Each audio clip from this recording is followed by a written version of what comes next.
Glória a Deus. Versículo 22 em diante. Quem achou, diga amém. Então chegou um dos principais da sinagoga, por nome Jairo, o qual, vendo-o, prostrou-se aos seus pés e rogava-lhe muito, dizendo: minha filha está à morte. Rogo-te que venhas e que lhe imponhas as mãos, para que ela sare e viva. Pelo que Jesus foi com ele, e grande multidão o seguia, comprimindo. E certa mulher que havia 12 anos, que tinha uma hemorragia, e que já havia padecido muito à mão de vários médicos, e despendido tudo que tinha, sem contudo nada aproveitar, pelo contrário, indo a pior. Porém, ouvindo falar de Jesus, veio por detrás dele, por entre a multidão, e tocou na sua veste, porque dizia ela consigo mesmo: se tão somente eu tocar na orla das suas vestes, sararei. E imediatamente se lhe estancou a hemorragia, e sentiu no corpo estar curada do seu flagelo. Jesus, conhecendo que de si mesmo saíra poder, voltou-se na multidão e perguntou: quem me tocou nas vestes? Responderam os discípulos: mestre, vês que a multidão te aperta e dizes: quem me tocou? Porém ele olhava em redor para ver a que isto fizera. Então a mulher, que sabia o que lhe tinha acontecido, temendo e tremendo, aproximou-se, prostrou-se diante dele. Ele declarou toda a verdade. E ele lhe disse: filha, a tua fé te salvou, vai em paz e ser curada deste teu mal. Estando ele ainda falando com ela, chegaram alguns da casa do principal da sinagoga. Qual é o nome dele, gente? Isso. E disseram a ele: tua filha está morta, para que incomodas o mestre? Porém, Jesus, tendo ouvido estas palavras, disse ao principal da sinagoga: não temas, crê somente. Diga amém por essa palavra. Amém. Veja, de acordo com o relato de Lucas, o testemunho de Jesus, que percorria e que se alastrava não só em Jerusalém, mas em todas as cidades circunvizinhas a ela, era este: que a todos quanto ele tocava, estes eram curados. Então as pessoas começaram a desenvolver uma fé de que, para que elas fossem curadas por Jesus, elas também precisavam ser tocadas por Jesus. E era assim que essas pessoas começavam a desenvolver a sua fé. Por isso que nessa ocasião aqui, Jairo tem uma filha que está enferma. Completa para mim, a menina está? Isso, é uma enfermidade que aponta para uma morte, a coisa é grave. Tanto é que ele diz: rogo-te que venhas em minha casa, que imponhas as mãos sobre a minha filha, para que ela sare. Ou seja, ela ainda está enferma, mas ele diz para que sare e viva, porque ele reconhece que aquela enfermidade, se continuasse, levaria a menina à morte. Jairo vai abrir mão de absolutamente tudo que ele tinha, para poder possuir aquilo que só Jesus podia lhe dar. Jairo, na verdade, é a prova de que é possível renunciar por Cristo. Porque, na verdade, a renúncia por Cristo tem muito mais a ver com o que a gente vai ganhar do que com o que a gente tem que perder. A verdade é que há uma hipocrisia velada e uma falsa santidade que quer desenvolver em nós o entendimento de que é perder muito, e que por isso é tudo tão difícil. E quando você fica o tempo todo olhando e observando aquilo que você vai perder, a verdade é que você não tem força para renunciar, porque o ser humano não é atraído pela perda, ele é atraído pelo ganho. E isso não torna ele um oportunista, isso torna ele um ser de consciência chamado inteligente. Você não trabalha para perder, você trabalha para ganhar. Quando você acorda cedo, quando você vai fazer seus afazeres, as responsabilidades que você não assume pensando na perda, você assume pensando no ganho. Isso não faz de você uma pessoa imoral, isso torna você uma pessoa consciente das suas responsabilidades e alguém que sabe o que precisa fazer, o que precisa perder e o que precisa se comprometer para saber aquilo que vai ganhar. Então preste muita atenção no que eu vou lhe dizer, sem falsa hipocrisia ou sem hipocrisia nenhuma. Você não perde o que tem que perder pensando no que tem que perder. Você só dá conta de renunciar o que tem que renunciar quando foca no que você vai ganhar. Qualquer outra palavra que queira produzir uma renúncia um puritanismo de que foi ótimo ter perdido o que eu perdi, não foi verdadeiro. E isso não faz de você uma pessoa oportunista. Isso faz de você uma pessoa intencional. E eu vou lhe falar abertamente. O expediente de Deus não são para o atendimento das nossas necessidades, mas para o atendimento das nossas expectativas. Isso contraria absolutamente boa parte da lógica que tem sido implementada por alguns evangelistas, por alguns pastores, por algumas denominações, por alguns pregadores que querem instituir em nós a máxima de que Deus jamais deve ser adorado pelo que Ele faz, mas por aquilo que Ele é. Na palavra não está errado. De fato o adoramos por aquilo que Ele é e não por aquilo que Ele é. Mas a única maneira de saber quem Ele é observando as suas obras. Não se conhece a Deus se não se sabe o que Ele faz. O cântico de Moisés, que o pastor Eliel citou aqui algumas vezes, é, por exemplo, o cântico que Moisés cantou, mas que foi dado como composição do próprio Deus. Deus disse a Moisés: Moisés, canta um hino e ensina os filhos de Israel a cantarem esse hino. E nesse hino você compõe, você escreve nesse hino tudo que eu fiz nessa travessia, desde o dia que eu tirei vocês da casa da servidão. Escreve nesta canção, neste cântico, tudo que eu fiz. Ensina os pais a cantarem e fala para os pais ensinarem os filhos a cantarem e os filhos deles nos filhos deles. Por quê? Porque essa geração vai passar, mas aquilo que eu fiz não pode passar. E há de ser que todas as vezes que eles cantarem o que eu fiz, e há de ser que todas as vezes que eles cantarem o que eu fiz, eles saberão e eles se lembrarão quem eu sou. Deus está associando diretamente que Israel vai chegar ao entendimento de quem Ele é quando fizer menção das coisas que Ele faz ou fez. Mas a gente acaba desenvolvendo uma ideia de que não pode olhar para o que Deus faz e que não pode se aproximar de Deus esperando receber alguma coisa. Só que não há amparo bíblico nenhum para esse tipo de palavra, que só revela um sentimento poético, mas que não constrói uma narrativa que torna a nossa vida devocional real. E qual é a realidade? A realidade bíblica e teológica, ela está descrita no próprio texto, como defesa do que nós estamos dizendo em prol da própria palavra, para que você não permita que sua consciência te chame de oportunista, porque o evangelho da graça transmitiu em você a consciência de filho. Escute isso. É a própria palavra de Deus que diz assim: é necessário que todo aquele que se aproxima de Deus creia que Ele existe e que Ele é galardoador. Essas coisas não estão separadas uma da outra, isso está no mesmo contexto. É necessário que todo aquele que se aproxima de Deus creia que Ele existe. O que é crer? É ter fé. E o que é ter fé? Ora, a fé é a expectativa das coisas que se não veem, a certeza das coisas que se esperam. Então eu vou resumir a palavra fé por uma outra palavra para você entender melhor. O que é fé? Fé é ter expectativa. Então você precisa chegar-se diante de Deus esperando alguma coisa. O que isso significa não é que você é oportunista, é que você sabe quem você procura, por que você procura, para que você procura e com o intuito você procura.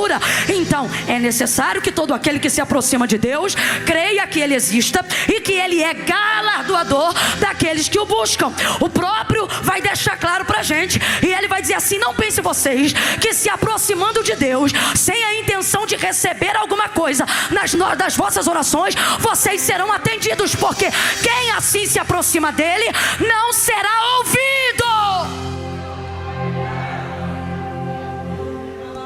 Olha para quem está do teu lado e diz assim: eu não sou interesseiro. Tá fraco, nem eu acreditei que você não é. Diga: eu não sou interesseiro, mas sou intencional. Você não foi chamado para andar por aí vagueando, você foi chamado para entrar com ousadia no santo do santo, pelo novo e vivo caminho. Você precisa ampliar seu entendimento sobre isso. Esta palavra, ela confronta tanta crença velha que a gente tem medo de glorificar. Vê alguém mandando a gente ser intencional. Vê alguém mandando a gente chegar diante de Deus com um pedido na boca. Faz parecer que essa pessoa está induzindo a gente ao erro. Porque a gente foi educado a ser falso.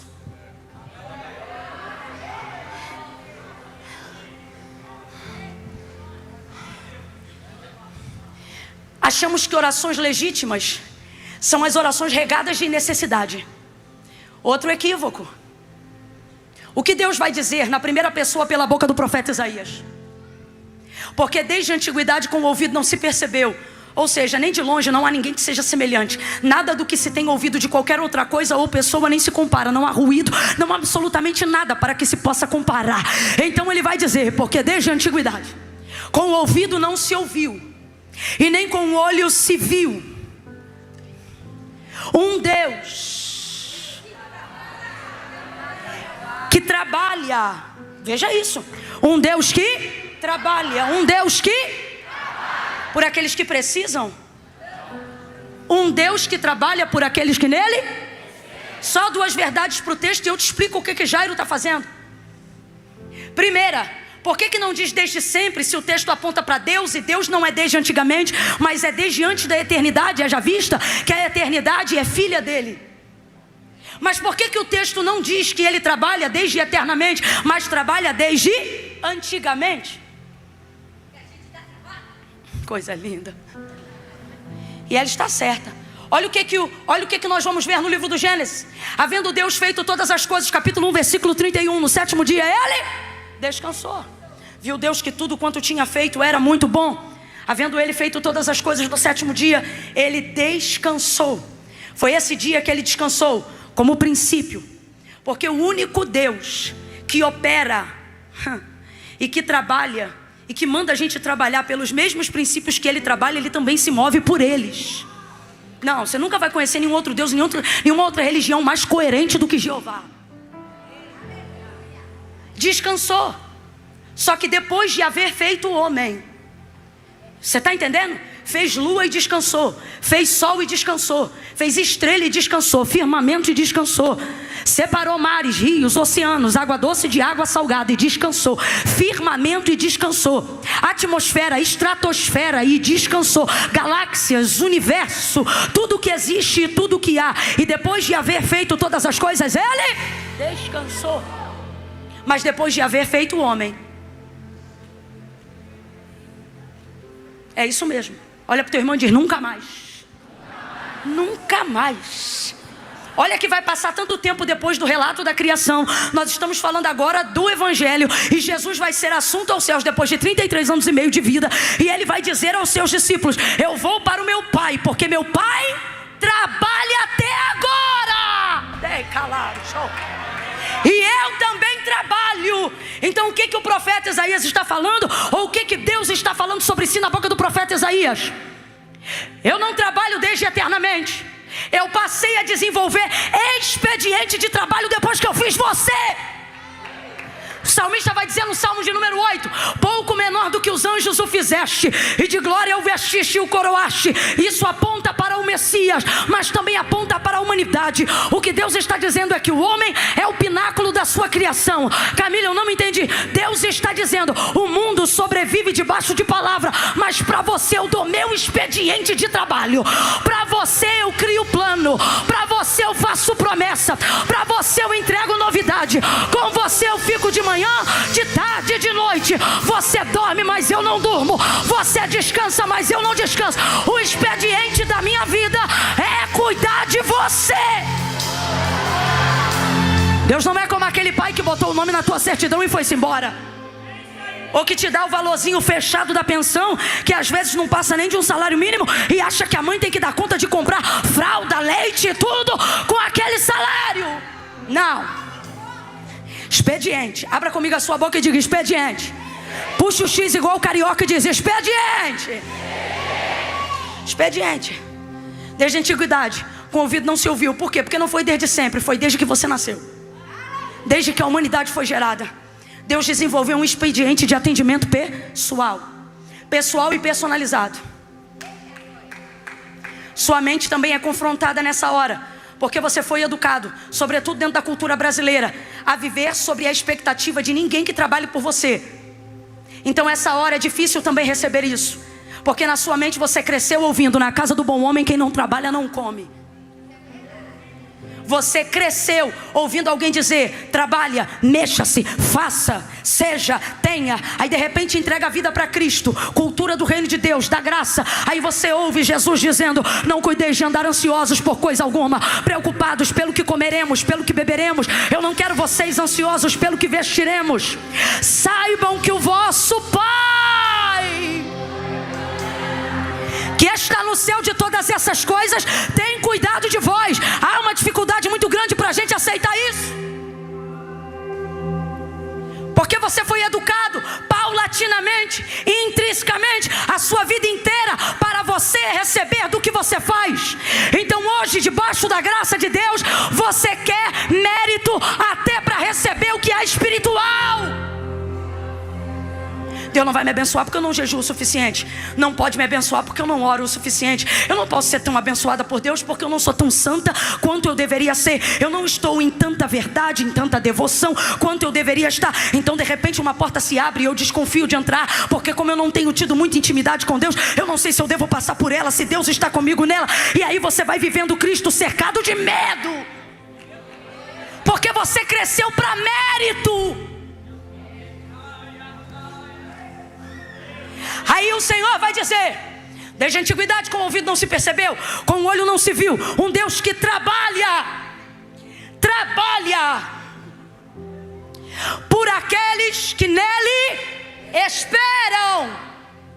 Por aqueles que nele esperam. Então preste atenção: a graça de Deus é para todos, sua salvação também, mas seu expediente. Ei. Não, quem está me ouvindo aí, reaja. Seu expediente é para quem espera nele. Seu expediente é para quem sabe o que deseja. Seu expediente é para quem tem orações. Seu expediente é para quem pede e espera Deus fazer o que a mão do homem não pode fazer. Seu expediente é para aquilo que o salário da tua carteira não paga. Seu expediente é para aquilo que o Rivotril não pode mais fazer por você. O expediente dele não passa pela terapia. O expediente dele não passa pelo teu dinheiro. Camila, eu não estou entendendo. Nenhuma dessas coisas é pecado, todas elas são uma bênção. Só que Deus está dizendo: terapia você faz por você, para você. Remédio você toma por você, para você. Trabalho você trabalha por você e para você. Expediente sou eu entrando onde você não entra. Expediente sou eu fazendo o que você não faz. Expediente sou eu comprando o que o teu salário não paga. Expediente sou eu salvando quem você não salva. Expediente meu é para quem espera em mim. Diga comigo: expectativa. Tá fraco? Diga expectativa. Vou diminuir a palavra, diga desejo. Abra a boca, diga desejo. É isso que ele está dizendo: meu expediente é para quem deseja. É para quem me pediu e quer ver a minha mão. É para quem não mete a mão aonde já me deu a minha mão para meter. Você está tão cansado, tanta alopécia, gastrite nervosa, e você diz: é demônio. E o Senhor está dizendo: é demônio não, é você. Tem muito tempo que você não me dá expediente, porque o expediente é só seu. Você que trabalha, você que entra, você que faz, você que comanda.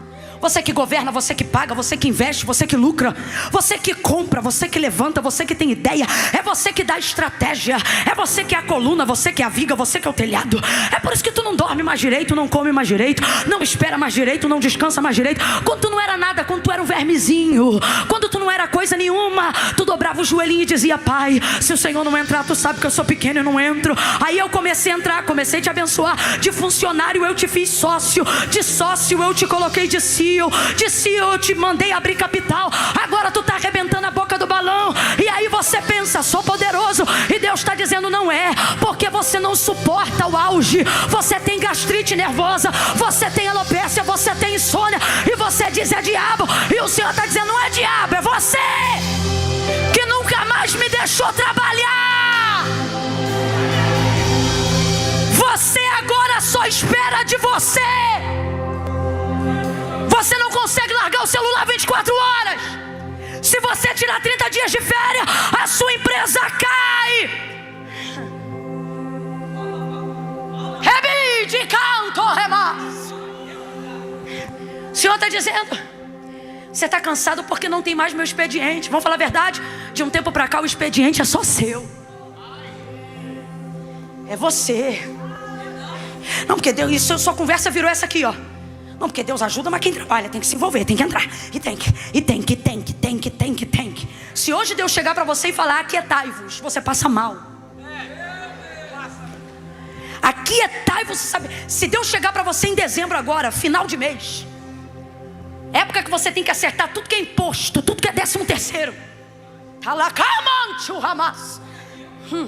E se Deus disser para você: aquietai-vos e saber que eu sou Deus. Há 10 anos atrás isso era palavra de vitória. Hoje isso vai te dar uma angústia danada. Você vai entrar nisso aqui, ó. Primeira coisa, crise de ansiedade. Você vai dizer: tá todo mundo fazendo alguma coisa, tem que fazer alguma coisa também, senão eu vou ficar para trás, ninguém vai lembrar de mim. Eu tenho que ir para cima, eu tenho que, eu vou, hein? E o Senhor está dizendo: e se eu te disser que esse mês tudo que você tem para fazer é não fazer nada? E se hoje, diz o Senhor a alguém, eu vier num tete a tete com você para te dizer: para ver minha mão? Deus está dizendo assim para alguém hoje aqui: quando você não podia nada, eu era o seu tudo. Agora que você pode tudo, você não me espera mais para nada. Porque a sua cabeça desenvolveu a ideia: se eu não fizer, quem vai fazer? E Deus está dizendo assim: faz um teste então só esse mês e vê o que eu faço quando você não faz nada. Deus está dizendo: porventura agora então tu aprendeu a trabalhar melhor que eu? Deus está dizendo: você não trabalha que nem eu. Passou um pouquinho da hora, tu já sente sono. Ele está dizendo: eu não sinto, não tenho pálpebra. João disse que viu e seus olhos eram como chama de... A alusão do grego se relaciona a alguém cuja transfiguração não tem pálpebras. Por isso o salmista na Revelação vai dizer: eis que não tosquenejará, não dormitará o guarda de Israel. O Senhor é quem te guarda. O sol não te molestará de dia, nem a lua de noite. Oh meu Deus, oh meu Deus. Deus está dizendo: antigamente tu orava de madrugada e eu dava meu expediente cortando laço. Antigamente tu dormia durante a noite e eu dava livramento até para quem está do teu lado do infarto, porque tu descansava em mim. Lembra quando eu era aquele que te guardava debaixo da minha sombra e tu não temia mal algum? Lembra quando tu lia o Salmo 23 e ele te dava uma paz descomunal, porque tu sabias: o Senhor é meu pastor, nada me faltará. Deitar-me faz em verdes pastos, guia-me mansamente a águas tranquilas. Agora tu vive em água turbulenta. É rolo em cima de rolo, é eita em cima de eita. Deus socorre, Deus me ajuda, Deus tem misericórdia. Por quê? Não confia mais no expediente dele? Não confia mais. Antigamente você sabia que o moleque era aviãozinho da boca. Tu dobrava o joelho e ia dormir, porque era certeza de que Deus ia guardar ele. Não por ele, porque ele era um vacilão, mas porque ele tinha uma mãe que sabia descansar em quem não dorme. Então veja, orações não deixam de ser legítimas só porque falam de desejos e aspirações. Pelo contrário, as orações mais legítimas e os atendimentos mais prioritários de Deus são para as pessoas intencionais. Eu vou falar rasgado que todo mundo vai entender. Deus dá expediente de mais de 24 horas todos os dias, de eternidade em eternidade, para quem Ele tiver que dar. Mas Ele não vai dar nem 5 minutos para quem não sabe o que esperar. Então Deus está dizendo: eu não estou te ensinando a ser interesseiro, mas está na hora de você entender que precisa ser intencional. Chegue sabendo o que quer. Coloque um projeto diante de Deus. Deseje algo que não dependa 100% do seu trabalho, mas que dependa 100% de algo que só Deus possa fazer. Deus está dizendo: nunca mais a gente falou de coisa grande, e de sonho você não fala mais comigo, porque você só vai aonde a tua mão alcança. E é por isso que a vida tem sido tão difícil. Deus está dizendo: eu não te chamei para ser o dono, te chamei para ser meu sócio. Veja isso. O expediente de Deus é para quem espera. Terceira máxima: eu não estou dizendo que Deus não ajuda quem não precisa, mas o tempo de qualidade dele é para quem espera. Logo, tire da sua cabeça a ideia de que Deus vai responder rapidamente às orações que estão ligadas à necessidade e não a desejo, porque isso também é um engodo. Não, tal oração eu fiz e essa Deus vai ouvir. Deus vai ouvir porque Ele sabe que essa é porque eu preciso. Deus vai ouvir porque Ele sabe que essa, se estiver ligado a uma necessidade, se estiver ligado a uma cura, você acha que Deus tem obrigação não só de ouvir, como responder rapidamente, porque você acha que a mão de Deus é posta para trabalho de operário. Se está ligada à escassez, se está ligada à doença, se está ligada a vício, se está ligada a pagamento de dívida, se está ligada a uma necessidade, rapidamente você imagina: esta oração é legítima, Deus vai ouvir, Ele tem que responder. Estou mentindo, gente? Mas você não tem coragem de falar de uma viagem. Você fica tímido se for para falar de uma casa melhor. E tu também te envergonha se quiser trocar de carro e pedir de Deus ajuda para isso. Quando você vê guerra estourando então em toda parte do mundo, você se sente o mais imundo possível em pedir qualquer coisa ligada a desejo, promessa ou sonho. Você se sente impuro e você pensa: eu não posso pedir isso, eu não posso pedir aquilo, eu não tenho coragem. E aí se acha o auge da puritana, a nata do leite da santidade, a ricota do louvor. Não, porque eu sou um santo homem de Deus, eu sou uma santa mulher de Deus. Eu não vou pedir a Deus uma roupa, eu não vou pedir a Deus um sapato. E de fato essas coisas de fato nem precisaria pedir. Quando Ele diz a seus discípulos: não quero vocês ansiosos com o que vão comer, com o que vão beber, com o que vão vestir, é porque a necessidade estava ocupando na mente deles o espaço de aprendizado com o que o reino poderia oferecer e como ele deveria ser exercido. Veja, é isso aqui que está rolando, ó. É isso aqui, ó. Jesus está curando gente. Cego está enxergando, mudo está falando, surdo está ouvindo. E eles estão pensando assim: daqui a pouco a gente tem que ir embora, porque os restaurantes vão fechar e não vai ter nada para comer. Igualzinho tem alguém nesse momento, com a mente ocupada do que perece. Aí eles não conseguiam desenvolver no reino. Então Jesus vai dizer: não ocupe mais o pensamento de vocês nisso. Escuta isso aqui, vamos pregar do jeito que está escrito. Saibam que o vosso Pai que está no céu, de todas essas coisas sabem que vocês precisam. Só quem tem filho de menor aqui, levante a mão. Baixa a mão. Ele percebe quando a roupa está ficando pequena nele? Ele percebe? Ou é você que diz: menina, essa blusa não está dando mais em você não? Quem percebe? Ele ou o pai? Ele ou a mãe? Ele sabe que dia vence a conta de energia? Ele sabe? Sabe não, ele só sabe que ele quer ver lá a sériezinha dele, o negocinho, 3 palavrinhas dele no YouTube. Não sabe. Ele deseja amém. Ele deseja as coisas. Ele sabe quanto elas custam? Ele só sabe que está na mesa na hora que quer comer, sim ou não? Sim ou não? Agora vamos lá. Seu filho pequeno precisa te pedir coisas para ter essas coisas? Não, porque de todas essas coisas você já sabe que ele precisa. Olha para mim. Você entrega a fatura do cartão de crédito na mão dele? Ele sabe que dia vence o aluguel? Ele não sabe dessas coisas, porque tudo isso já está sobre o encargo do Pai. Haja vista que não é responsabilidade do... Agora olha o que Jesus está dizendo. Saibam que de todas essas coisas, escuta isso, o vosso Pai que está no céu já sabe. O que Jesus está falando rasgado aqui, gente? Não vamos florear. O que Jesus está falando aqui? Parem de ocupar a mente de vocês pedindo para o Pai aquilo que sem pedir. Não. Eu vou falar, olha o que Jesus está dizendo. Ih, pegou, hein? Eu vou falar. Olha o que ele está dizendo. Se vocês não gastassem tempo pedindo isto, receberiam assim mesmo. E todas as pessoas do mundo são assim, Camila? Não. Só aquelas que receberam com o Filho o direito de também serem feitas filhas. Porque o que Jesus está dizendo é: saibam que o vosso Deus, não. Saibam que o vosso Senhor, não. Olha o que ele diz. Saibam que o vosso... Abra a boquinha santa. Saibam que o vosso...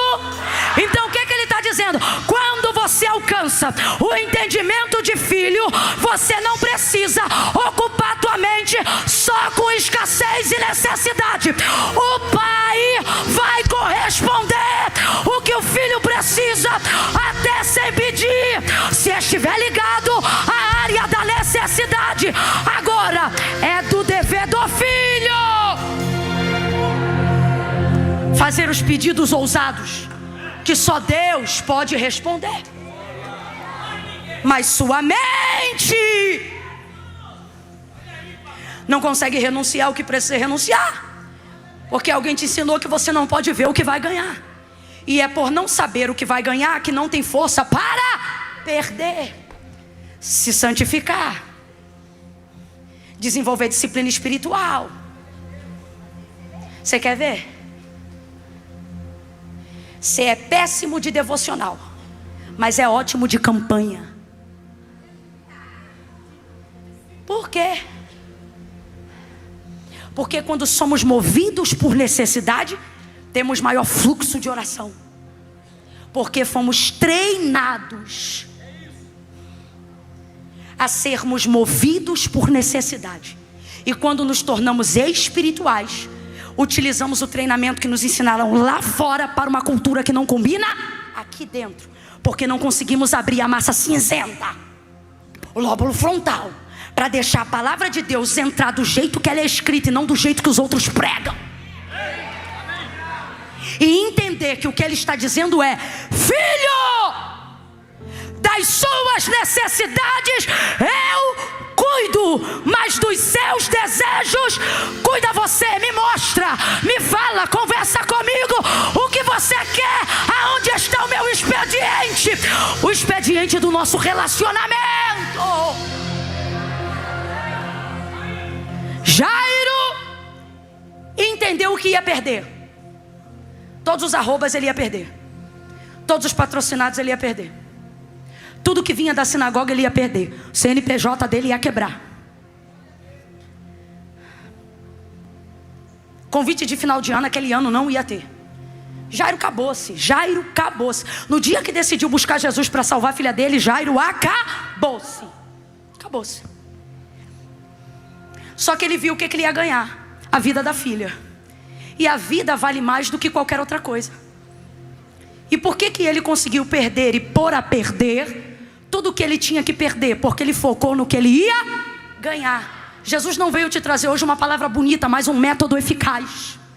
E o que ele está dizendo é: tu vais dar conta de renunciar tudo que o evangelho te pede para renunciar, quando parar de ser falso puritano e ser um verdadeiro intencional, dizendo: vou renunciar aqui porque eu sei o que eu vou ganhar ali. Eu sei o que Deus tem para mim ali. Eu sei o que Deus tem para mim. Deus tem comunhão para mim. Deus tem vida eterna para mim. Deus tem cura para mim. Deus tem amigos sinceros para mim. Deus tem alianças provadas no fogo para mim. Não, eu tenho que largar tudo e eu não sei o que Ele vai ter. E é por isso que você não consegue largar nada. Olha o que o texto diz: que quando ele viu que ia perder a filha, foi buscar Jesus. Olha isso. E vendo, prostrou-se aos seus pés. Prostrou-se aos seus? Prostrou-se aos seus? Agora vem comigo, olha a oração. Rogo-te que entres em minha casa e que imponhas as mãos sobre a minha filha. Então vamos ser honestos. Ele foi lá e se prostrou aos pés, mas foi pedir o quê? As mãos. Isso é ser intencional, sim ou não? Agora por quê? Que ele se prostra aos pés em adoração, mas pede as mãos? Porque ele sabia que qual era o testemunho de Cristo? A todos quanto ele, esses serão curados. Então olha, Jairo, sei o que eu estou perdendo. Sei como eu devo buscar, mas também sei o que eu vim pedir. Estou adorando aos pés, mas o que eu quero são as mãos. Agora eu te pergunto, Jesus repreendeu ele? Jesus disse, sai daqui, seu oportunista. Olha o que o texto diz. E foi Jesus com ele. Jesus ama andar com gente que sabe para onde está levando ele. Jesus ama acompanhar gente que vai lá, adora aos pés dele, mas antes do culto acabar diz, me dá tua mão, porque eu tenho que te levar lá no meu endereço. Me dá a sua mão, porque eu preciso te levar lá na minha casa. Me dá a sua mão, porque eu preciso te levar lá no leito daquele hospital. Olha o que Jairo está dizendo. Eu adoro aos pés, eu reconheço quem tu és, e é porque reconheço quem tu és que vim buscar o trabalho das tuas mãos. E foi Jesus com ele. Jesus vai com ele. Era hora dele ficar hiper alegre, porque se Jesus vai comigo, acabou.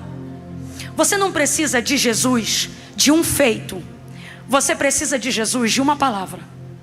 Porque a palavra de Jesus e o feito dele é a mesma coisa, mesmo que ele ainda não tenha feito nada. Quando ele te dá uma palavra, ele está te dando um feito. Olha para mim. Quando Jesus te dá uma palavra, ele não te dá uma promessa, ele está te dando uma realização. Só que o fato dela ainda não ter se cumprido não significa que ela não seja verdadeira. Logo, quando você recebe de Deus uma palavra, você não se comporta como quem espera. Você deve ter a atitude de alguém realizado. Você deve ter a atitude de alguém realizada. Por exemplo, você pode estar passando um processo de quimioterapia hoje, mas se Jesus disse, vou passar contigo nesse processo, e este tumor não vai matar você, você não tem que ir para a quimioterapia frustrado. Você tem que ir para a quimioterapia dizendo para os enfermeiros, ó, me aproveita, tá? Porque daqui a pouco eu não vou estar mais aqui não. Aí alguém vai dizer, por que vai morrer? Você vai dizer, não, porque Jesus disse que eu estou curado. Ele disse que quando esse processo terminar, é para casa que eu volto, não é para a glória não. Tem que se comportar como realizado, porque uma palavra e um feito de Jesus representam o mesmo peso, a mesma coisa. O nosso problema é achar que o material é mais forte que o espiritual. Só que não foi o mundo que criou as coisas que existem, foi o mundo espiritual que criou as coisas que existem.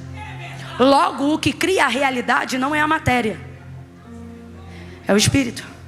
Deus é? Deus é? Mas por que quando você recebe uma palavra você não concretiza ela?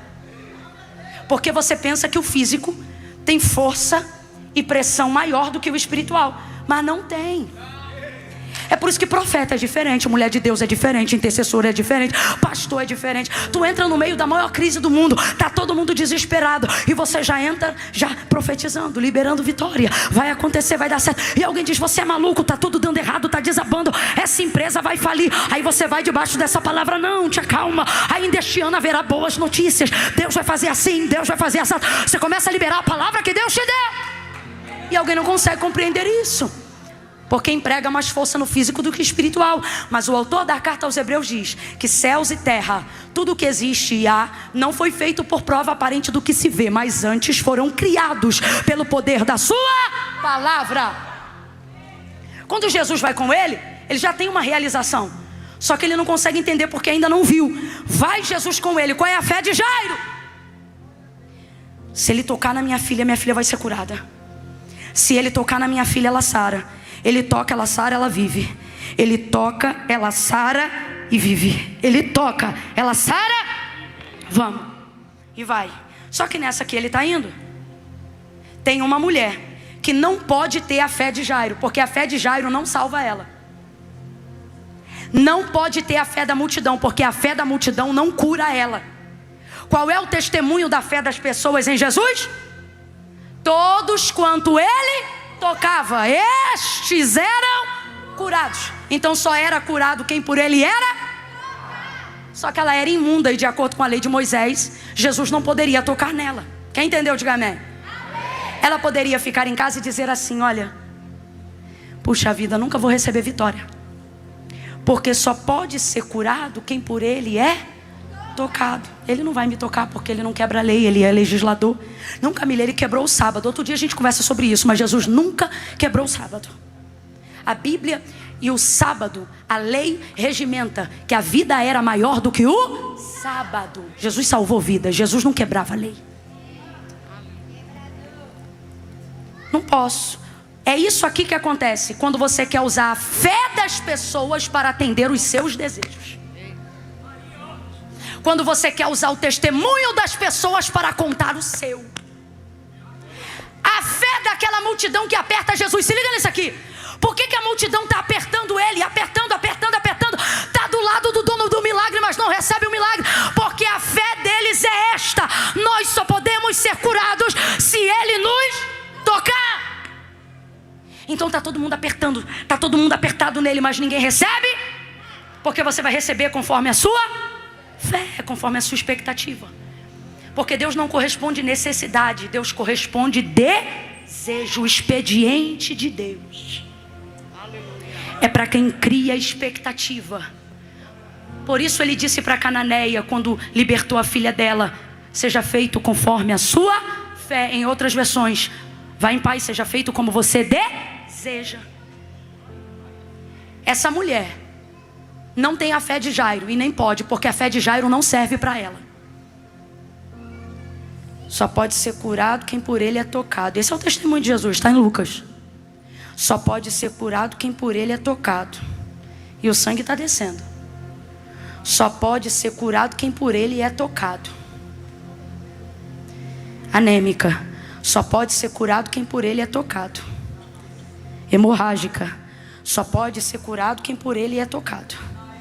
Se eu ficar esperando ele me tocar, ele não vai me tocar. Esse plano não funciona para mim.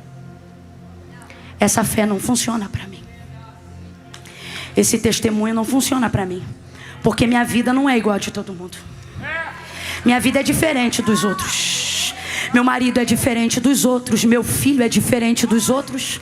Meu desejo é diferente do deles. Minha situação é diferente da deles. E para uma situação diferente é necessário uma fé diferente. Uma circunstância diferente pede um apelo diferente. E se há em você poder de criatividade, entenda por que eu amo tanto esta mulher. Porque ela entendeu que tudo que aconteceu até aquele dia na vida dela não era de Deus um castigo, mas é porque ela veria na crise uma oportunidade que só poderia ser vista do lugar que ela estava. Jesus não está castigando você, é porque Ele sabe que existem coisas que vão passar a ser feitas a partir de você, mas que somente pessoas como você, na situação que você está, vão conseguir ver uma fé que ninguém ainda teve, uma estratégia que ninguém ainda teve. Enquanto todos estão dizendo: só posso ser curado se por ele eu for tocado, ela diz: e se? E se tão somente eu tocar na orla das suas vestes? Se eu tão somente tocar na orla das suas vestes, eu serei curada. E saiu por detrás, por entre a multidão, e esticou a mão e tocou na orla das suas vestes. Vem comigo, o texto diz: e na hora, grite, diga: na hora, diga: na hora. Ela sentiu estancar no corpo a hemorragia. Foi curada na hora daquele flagelo. Me ouça, me ouça. Jesus tomou um susto, parou a demanda e disse: alguém me tocou. Sabe o que eu acho lindo? Ele diz assim: porque de mim saiu, foi retirado, foi tomado. Que fé é essa que não pede, toma? Saiu virtude. Se você olhar o texto de Marcos 5, eu vou finalizar em Jairo, sente. Se você olhar o texto em Marcos 5, você vai ver que ela não pediu a ele para ser curada em nenhum momento. Não pediu. Olha para quem está do teu lado e diz: ela não pediu. Saiu, tocou e levou. Pegou o que queria sem pedir, não foi roubo. De novo, presta atenção. Foi lá, pegou o que queria sem pedir e não foi roubo. Ela saiu, pegou o que queria sem pedir e não foi roubo. Se Jesus não vira para trás e diz: quem me tocou, ela não dava tchau. Ela não dava obrigado. Irmão, catuca 2 e diz: que fé é essa? Fala assim pro teu irmão: que fé é essa que não agenda o milagre? A fé de Jairo precisou agendar. Preciso que entres em minha casa, que toque na minha... Ok? É a fé dele, amém, Deus vai fazer. Só que olha a dela. Foi lá, pegou, levou, tomou, um assalto. Praticamente um assalto da virtude. Gente, o que houve? Jesus fui tomado. Tremendo, fui eu, Senhor. Filha, curou de novo. Filha, tua fé te salvou. Vai em paz. Olha isso aqui, presta atenção. Se fé tem tamanho, o milagre também tem.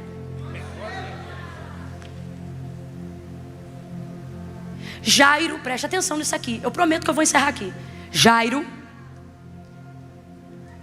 está pedindo Jesus: rogo-te que entres em minha casa e impõe a mão sobre a minha filha para que ela sare. Então veja, ele está pedindo Jesus para também curar a filha dele de uma enfermidade.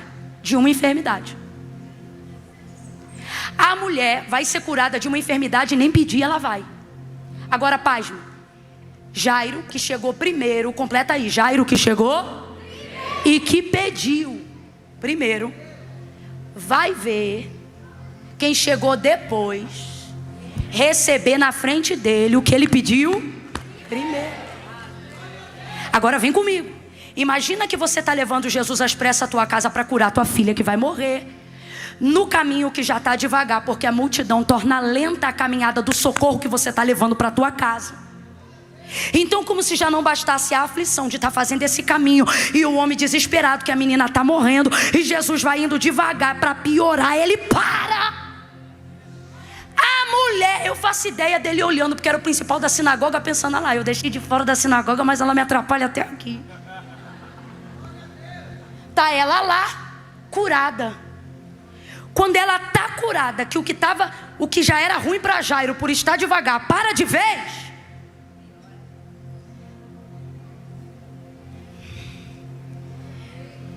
Vem o povo que está na casa de Jairo e diz: não importune mais o mestre. Não adianta mais nada, a menina já morreu. É muita informação junto. É eu ver quem chegou depois, receber primeiro o que eu pedi antes. E por causa dessa parada, ter a antecipação. Vamos falar a verdade? Se você tivesse levando Jesus para a tua casa e fosse interrompido por uma situação dessa, você seria tentado, sim ou não, a pensar assim: se não tivesse parado, tinha dado tempo. Sim ou não? Fala a verdade. Seria tentado, seria. Jesus parou. Aí vem a notícia. Por quê? Porque o sistema e as notícias do mundo não vão cooperar com o que você deseja. Quando a mulher para Jesus, as notícias vêm da casa de Jairo: não importune mais o mestre, a menina já morreu. Jairo fica quietinho. Só que Jesus ouve o que falaram para ele. Presta atenção nisso aqui. Aí Jesus vai responder Jairo. Jesus não vai responder quem trouxe as notícias. Jesus não vai dar expediente para quem traz notícia. O expediente de Jesus é para quem tem expectativa. O expediente de Jesus é para quem está buscando. Vou falar rasgado. Para de gastar tempo na tua oração dizendo: Jesus, fala com eles. Jesus, visita o fulano. Fala para ele o que tu falou para mim. Jesus está dizendo: eu não vou falar com quem te trouxe as notícias, eu vou falar com você. Por quê? Porque eu não estou indo lá por causa deles, estou indo por causa do seu pedido, estou indo por causa do seu desejo. Jesus vai olhar para Jairo e vai dizer: Jairo, não temas, crê somente. O que ele está dizendo? Fica em mim, fica aqui comigo, sustenta a tua fé, sustenta a tua expectativa. Olha aqui para mim. Sustenta a tua expectativa. Agora eu vou te perguntar, seja inteligente. A fé de Jairo era para curar um enfermo ou para ressuscitar um morto? Vamos lá? A fé de Jairo era para uma enfermidade ou era para uma morte? A fé dele era para Jesus curar um enfermo.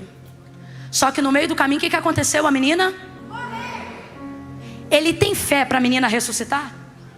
Vamos falar a verdade, gente. Ah não, Camila, para mim é tudo a mesma coisa. Então vou te fazer uma pergunta. A fé que cura um enfermo é a mesma fé que ressuscita um morto, gente? Que bom. Teve gente ali no meio que sacudiu a cabeça e falou: não concordo não. Ótimo, então vamos fazer um teste. Quantas pessoas já impuseram a mão em alguém aqui e a pessoa foi curada na hora que tocou? Fala a verdade. Camila, orei, a febre deixou. Bora, meu filho, não tenha medo de fazer milagre não. Camila, orei para uma pessoa no hospital, a pessoa estava no UTI e saiu. Quem já viveu isso? Amém. Agora, quantos velórios você entrou e falou para o viúvo, não chores? Quantos sepultamentos você foi esse ano e me diga, em ordem alfabética, quantos mortos você levantou? Parece que eu estou te vendo chegando no velório. Eu creio, Eliel, você chegando e dizendo, escute.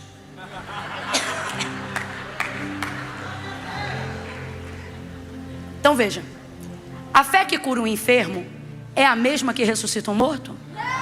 Mas a fé que ressuscita um morto cura um enfermo? Sim, porque é uma fé maior. Camila, fé tem tamanho? Tem. Jesus disse, vocês, no dia que o barco foi açoitado pelas ondas e ele estava dormindo e foram acordá-lo, ele disse, vocês são homens de pequena fé. Mas se vocês tivessem a fé do tamanho de um grão de mostarda, vocês diriam uma montanha, precipita-te ao mar, e ela obedeceria. O que ele está dizendo? A fé de vocês precisa ser significativa. Se fé tem tamanho, o milagre também? Com inteligência, sem emocional. A fé dele funcionaria naquela hora se Jesus só agisse pela fé dele? A fé dele estava pronta para ressuscitar a filha dele? Só que a fé dele foi o suficiente para chamar quem ressuscita. Então por que Jesus não foi correndo e ressuscitou logo? Duas verdades. Primeira, e isso se aplica a mim e a você. Jesus não fez o que você pediu para ele fazer ainda, por mais que ele já tenha te dado a palavra de que ele fará. Não é porque ele não quer fazer, mas é porque sua fé ainda não está pronta. Segundo, sabe como ele vai usar para aprontar a tua fé? Pasme, fazendo você ver outras pessoas receberem na sua frente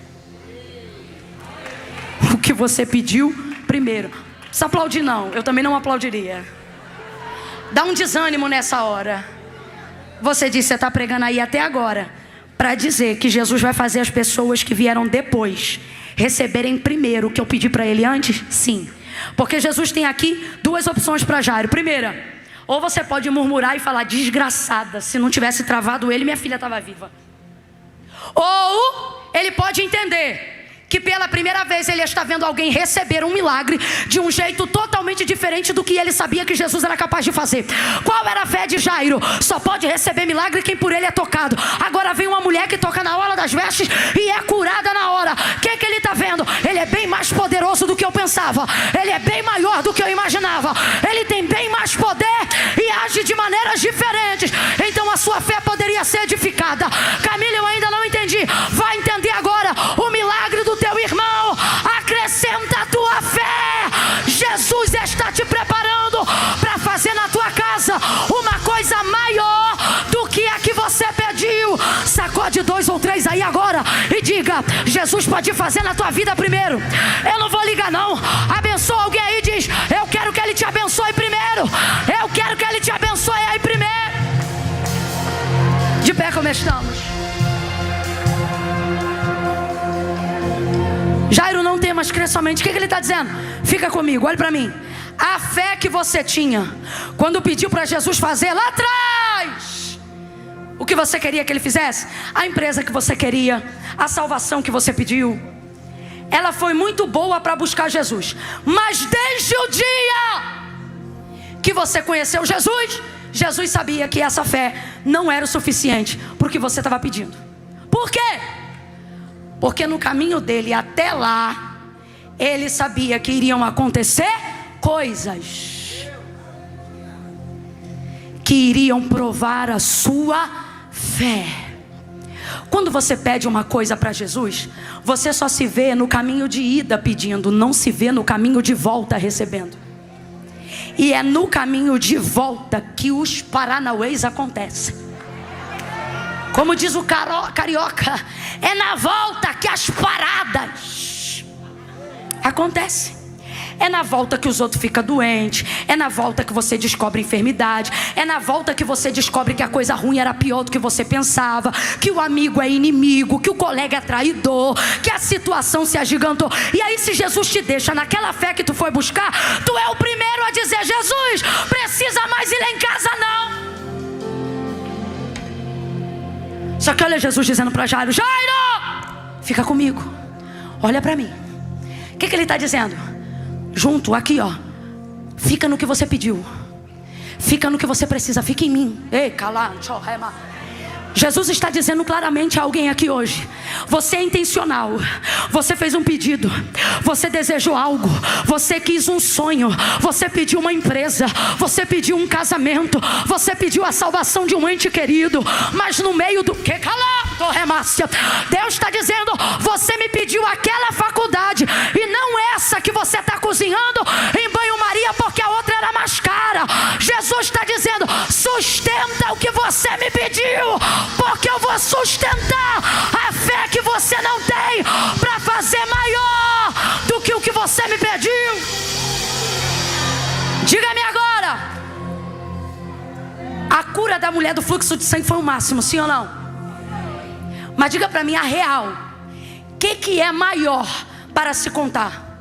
A cura de uma enfermidade ou a ressurreição de um morto?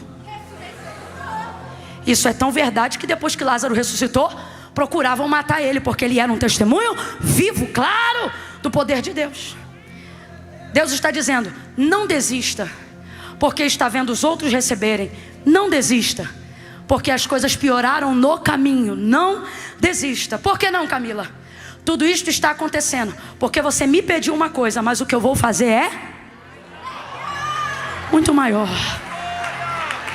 infinitamente mais do que pedimos ou pensamos. Seu teto, olhe para mim, seu teto é o piso por onde Deus começa o trabalho. Olha para mim, seu teto é o piso por onde Deus começa o trabalho. Seu teto será a base por onde Deus vai começar o projeto dele. Ele está dizendo: a tua fé vem até onde dá, e eu levo o que você não tiver para acrescentar em cima do teu projeto. Foi o que ele fez com Jairo. A fé de Jairo não ressuscitaria sua filhinha morta.